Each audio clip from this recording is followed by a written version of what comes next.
Okay, definitely we'll proceed with the next type of exponential smoothing, which is this one here right now. Holt Winter's seasonal method. In Holt Winter's seasonal method, that is dealing an extension of Holt's linear trend model that accounts for trend and seasonality in time series data.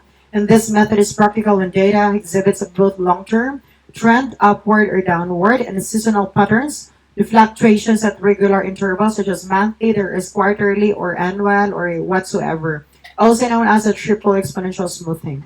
So in this type class, we are dealing with the trend and seasonality both already, and there will be a process that will begin to deal with this accordingly. And this is not a joke anymore because you need to really deal with this carefully as well. There will be two ways on how to get this one, and we begin to deal with that. Um, what we call this one in a step-by-step manner. Now, let's actually hear the two main variation is the additive method, multiplicative method. For this one right now, um,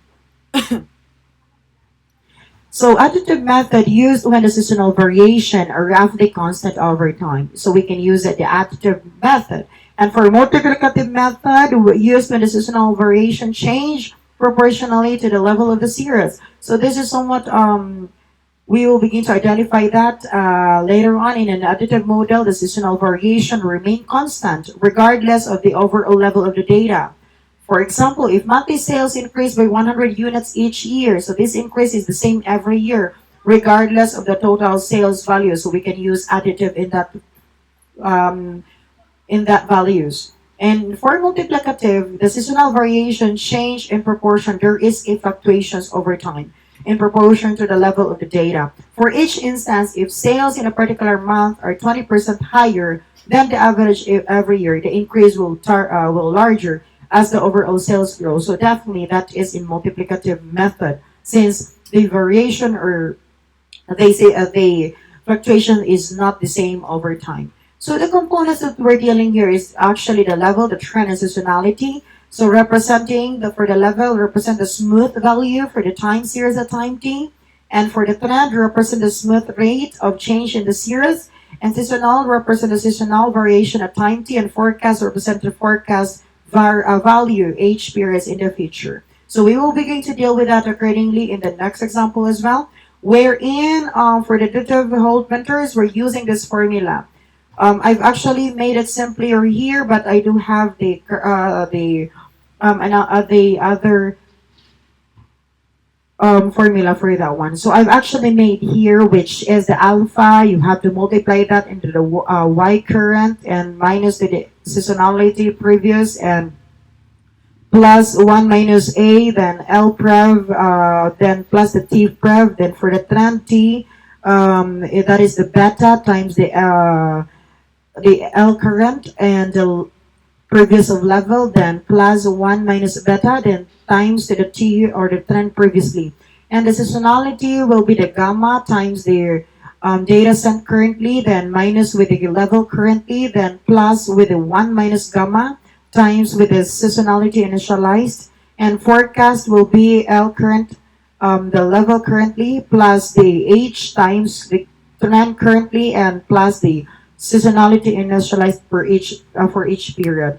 And for the multiplicative Holt winters, there will be here the alpha for the level, then times the y current divided by into the seasonality previously, and y minus plus y minus the alpha times the level of previous, then t plus the t trend previous, and for the trend, you're having the beta times the level of current minus the level of previous, then plus 1 minus beta times trend previous. And for seasonality, that is gamma times the current value and over the level previously plus the trend previous. And for this one plus 1 minus gamma, then times to the seasonality initialized. And forecast, you have to the level currently plus the age times the trend currently times the seasonality initialized.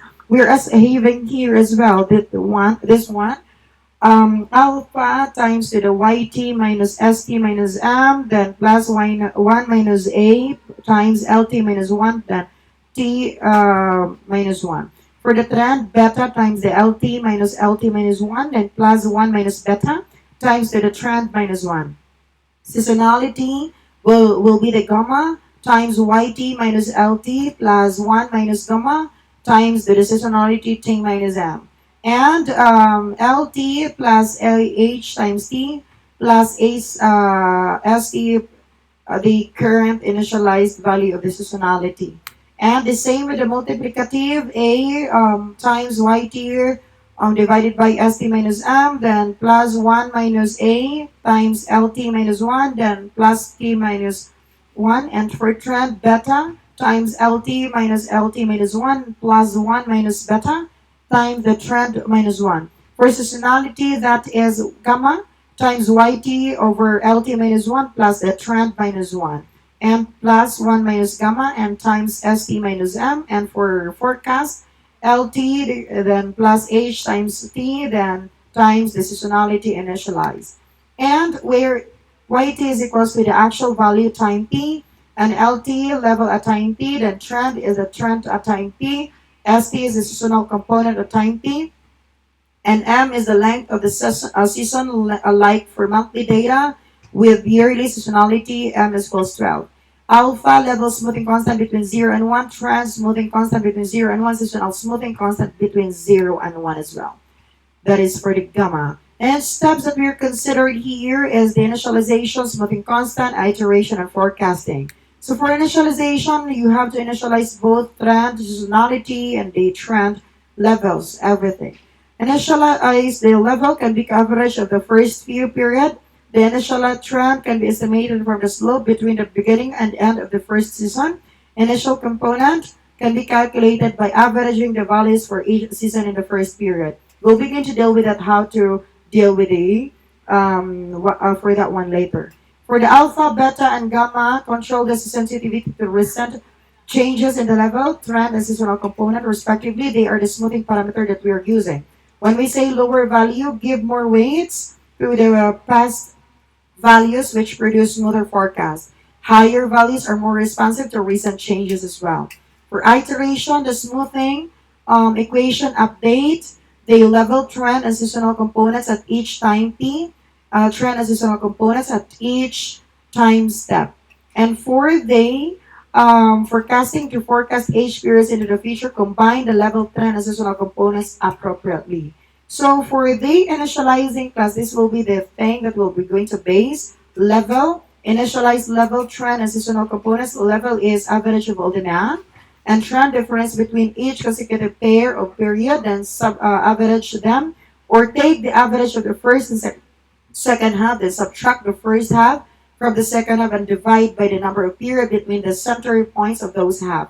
And seasonal index difference between actual value and the level. We'll be going to illustrate that one and how does it work in the separate video, because I know that this is somewhat vague for you right now. So this will be the end of our topic for the seasonal for the exponential smoothing, and I'll begin to deal with this video, the separate videos for the illustrations of those model. Thank you so much, and see you in the next video.